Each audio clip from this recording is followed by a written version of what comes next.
Om Swastiastu.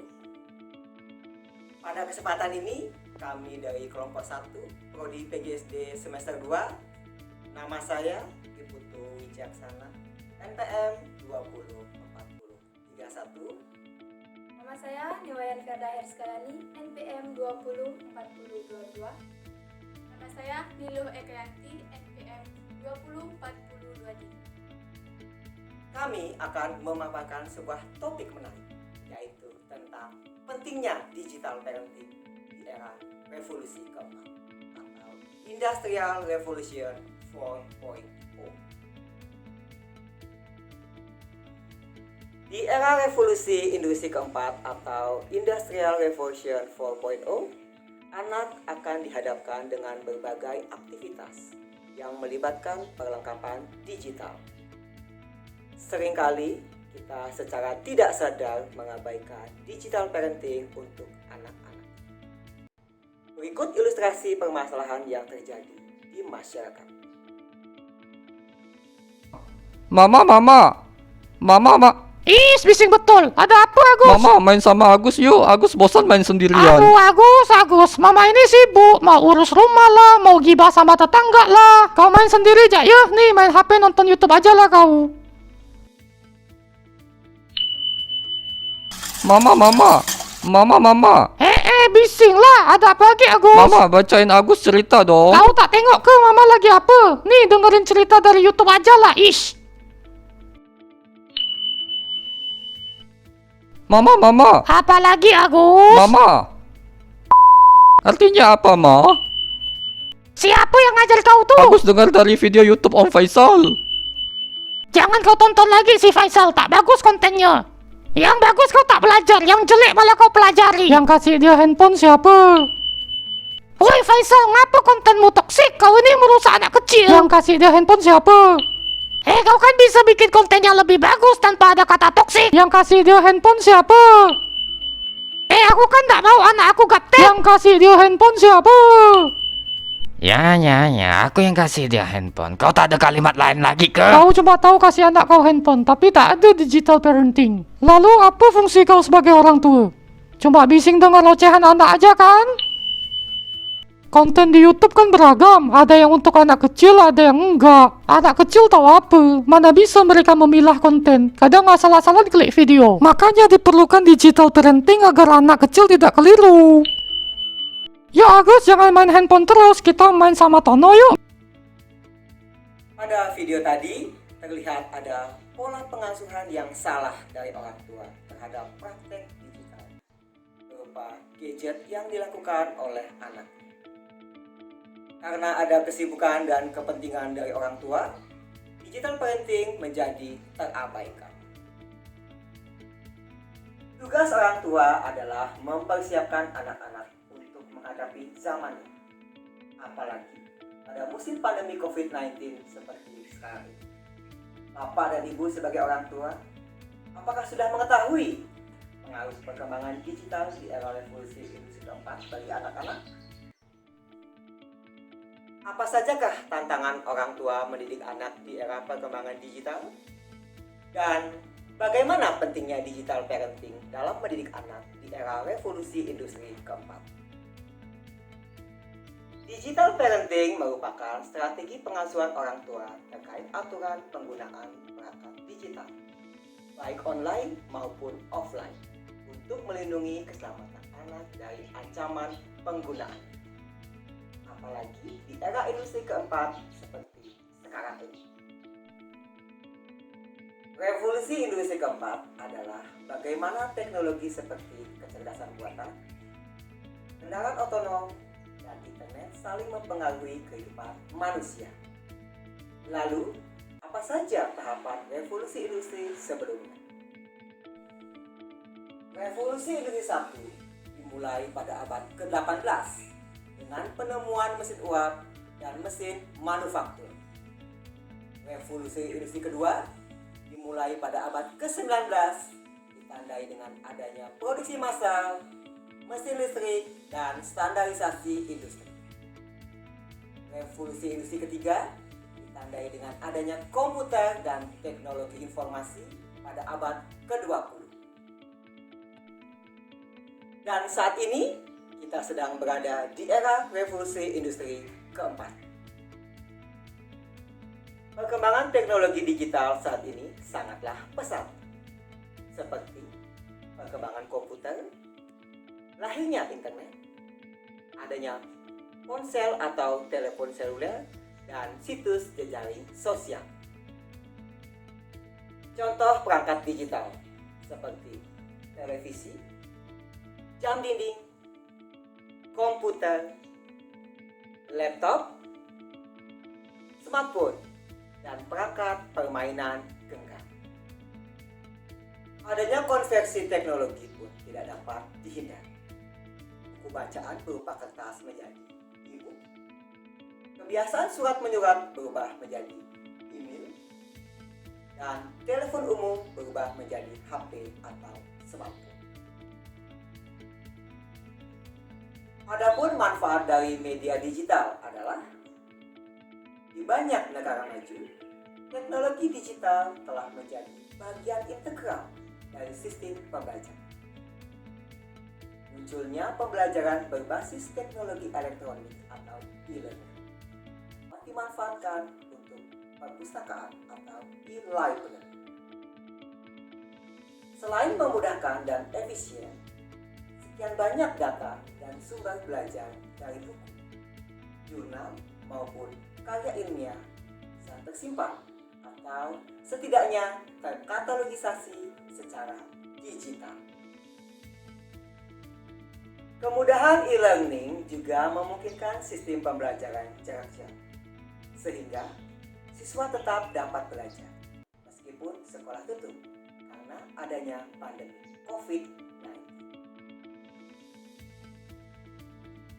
Cara ini sangat memungkinkan menjadi sarana pengembangan diri karena pertukaran pengalaman dan pengetahuan. Demikian juga fungsinya sebagai media komunikasi. Media digital menjadi sarana bersosialisasi dengan teman secara online, lintas batas sehingga memperluas jaringan pertemanan.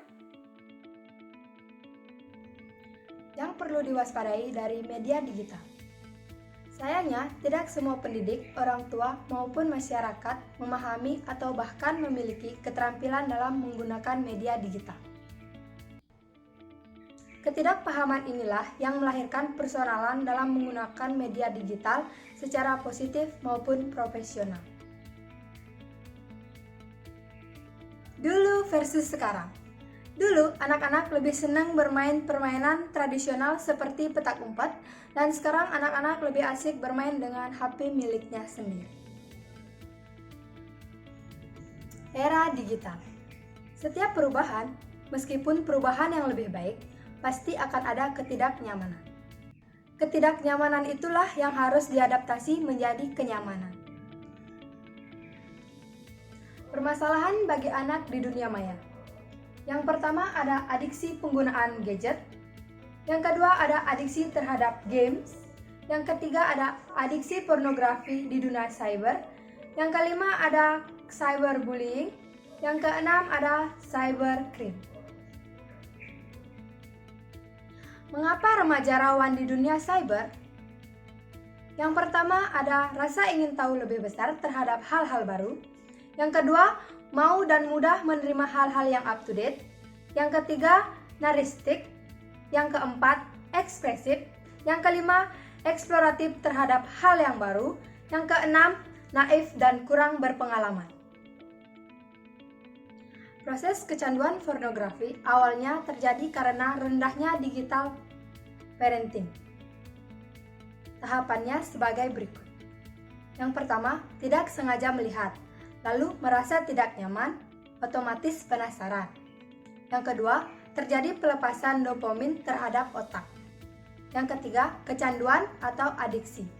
Yang keempat, tidak peka lagi atau desensitisasi. Yang kelima, tingkat pornonya meningkat. Dan yang keenam, melakukan. Pentingnya pendamping orang tua. Pemahaman terhadap konten media digital sangat penting dilakukan oleh orang tua. Alasan anak melihat pornografi sebagian besar tidak sengaja. Artinya, orang dewasa gagal memahami era digital untuk melakukan pembatasan. Dalam keseharian, penting untuk menegakkan peraturan penggunaan media digital. Dari segi durasi, sebagaimana disarankan oleh Asosiasi Nasional untuk PAUD atau National Association for the Education of Young Children, sehari 2 jam. Baik, di sini saya akan melanjutkan untuk memaparkan materinya. Berikut ini ada 5 peran orang tua dalam membimbing anak menggunakan perangkat digital. Yang pertama, kritis. Bisakah kritis pada konten digital apa saja? Pastikan konten atau aplikasi yang akan diakses oleh anak itu benar-benar aman. Yang kedua, diskusi. Jangan hanya melarang, cobalah untuk mendiskusikan secara sederhana dan berikan pengertian tentang batas kebutuhan penggunaan perangkat digital anak. Yang ketiga, batasi. Batasi kapan, di mana, dan konten atau aplikasi apa yang boleh dan tidak boleh diakses oleh anak. Yang keempat, patuhi. Sepakati aturan penggunaan dan konsisten dengan kesepakatan tersebut. Yang kelima, nikmati. Orang tua perlu sering untuk menikmati perangkat digital bersama dengan anak. Komitmen. Pada sekelompok keluarga multi usia atau anak-anak usia PAUD hingga SMA memiliki beberapa komitmen. Yang pertama, kesepakatan keluarga sebagai bagian komunikasi kebersamaan untuk pengelolaan waktu. Yang kedua, kesepakatan keluarga untuk memanfaatkan alat teknologi digital. Mengatur jam dan program TV yang boleh ditonton anak. Kebiasaan ini akan mendorong anak untuk aktif, paham dengan aturan, dan belajar dari program yang ditontonnya. Pertama, menonton TV. Nonton TV merupakan kegiatan fasik dan oleh karena itu, batasilah jumlah jam menonton TV, misalnya 2 jam sehari. Yang kedua, untuk anak usia 2 tahun, sebaiknya tidak menonton TV. Yang ketiga, sepakati dengan anak program TV apa yang boleh ditonton dan pastikan acara-acara TV tersebut sesuai dengan usia anak. Yang keempat, mendorong anak untuk melakukan kegiatan lain, misalnya seperti bermain di luar ruangan, membaca, berolahraga, ataupun membantu orang tuanya untuk mengerjakan pekerjaan rumah. Menumbuhkan budi pekerti. Orang tua membangun fondasi pertahanan anak dengan akhlak atau character building. Di era digital, memungkinkan akan timbulnya tantangan fenomena pengaruh media digital terhadap akhlak anak. Jika anak memiliki fondasi akhlak, maka tidak akan tergoyahkan oleh perangkat digital.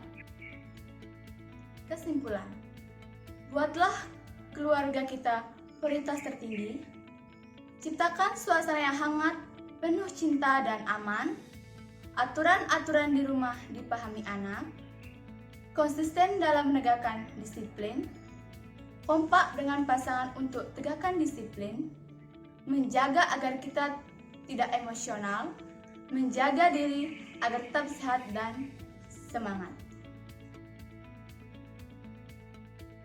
Demikian pemaparan materi pentingnya digital parenting di era revolusi keempat atau Industrial Revolution 4.0.